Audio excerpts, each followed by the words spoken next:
नाशिकमध्ये शिवसेना ठाकरे पक्षाच्या नगरसेवकांनी आंदोलन केलं। शहरातल्या रस्त्यांवरील खड्ड्यांविरोधात आंदोलन करण्यात आलेलं आहे। महापालिका प्रशासनाच्या विरोधात जोरदार घोषणाबाजी केली आहे। निकृष्ट काम करणाऱ्या ठेकेदारांवर तातडीनं कारवाई करावी मागणी केली आहे। खड्डेमुक्त नाशिक आमचा हक्क, रस्त्यावर मृत्यूचा सापळा नको असे बॅनर हातात घेऊन हे आंदोलन करण्यात आलेलं आहे। आणि यावरच शिवसेना ठाकरे गटाचे महानगर प्रमुख आणि प्रतिनिधी यांच्याशी बातचीत केली आहे। आमचे प्रतिनिधी सागर गायकवाड यांनी 2 आठवड्यापूर्वी नाशिक शहरात मुसळधार पाऊस झाला आणि यामुळे अनेक रस्ते हे खड्डेमय झाल्याचं चित्र पाहायला मिळालेलं होतं। अनेक ठिकाणी पाणी साचलेलं होतं आणि याचाच निषेध करत ठाकरेंच्या शिवसेनेने महासभे होण्याच्या सभागृहातल्या आधीच आंदोलन करताना आपल्याला पाहायला मिळत आहेत। हातात वेगवेगळ्या पद्धतीचे फलक घेत हे आंदोलन करत महासभेमध्ये जाणार आहेत आणि या महासभेमध्ये या सगळ्यांचा आवाज जो आहे तो उठवणार आहेत। आपल्याबरोबर काही शिवसैनिक आहेत, आपण त्यांच्याशी बोलूयात। खरं तर पाऊस झाला, पावसामुळे अनेक खड्डे पडले, अनेकांचा जीव देखील यामध्ये गेल्याचं चित्र आहे। नेमकी तुम्ही आता या सगळ्या संदर्भात काय?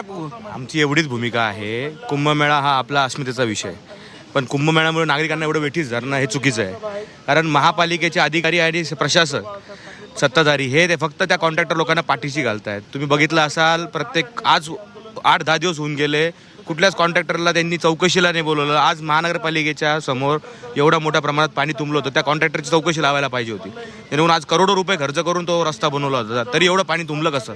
म्हणजे याचा अर्थ काम कुठल्या दर्जाचं केलं आहे, स्ट्रॉम वॉटरच्या कुठल्या प्रकारचं केलेलं आहे नाही केलेलं आहे, याची पण चौकशी झाली पाहिजे। शहरभर शहरभर स्विमिंग पूल झाला होता त्या दिवशी आणि शहराचा पूर्ण वाटोळा करायचा या कॉन्ट्रॅक्टरांच्या द्वारे करायचा, कारण कॉन्ट्रॅक्टर बिल घेऊन निघून जाणार आहे। हे सगळे कॉन्ट्रॅक्टर नाशिक शहराच्या बाहेरचे, जिल्ह्याच्या बाहेरचे, राज्याच्या बाहेरचे, त्यामुळं शहराचा कुठल्याही प्रकार वाटोळ न व्हावा ही विरोधी पक्षाची आमची भूमिका आहे। महापालिकेत जितके काही 28 कुंभमेळ्याचे रस्ते चालू आहे, हे 28चे 28 रस्ते निकृष्ट दर्जाचे आहेत, हे देखील आयुक्तांनी देखील मान्य केलं आहेत। म्हणून कॉन्ट्रॅक्टर पोहोचण्यापेक्षा नाशिककरांकडे लक्ष दिलं पाहिजे।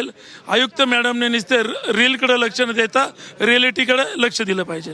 यामध्ये जर बघितलं तर कुंभमेळा काही दिवसांवर येऊन ठेपलेला आहे आणि या कुंभमेळ्याच्या अनुषंगाने शहरामध्ये अनेक ठिकाणी कामं सुरू आहेत। या कामात पहिल्याच पावसामध्ये दैना झालेली आहे। महानगरपालिकेचे कामाची बोजबारा उडायलाच आपल्याला पाहायला मिळत। या सगळ्याचा निषेध करत ठाकरेंचे शिवसैनिक आता थोड्याच वेळात सभागृहामध्ये जाऊन या सगळ्या संदर्भात आवाज उठवणार आहेत। कॅमेरा पर्सन सोनू भिडेसह सागर गायकवाड, जी 24 तास, नाशिक।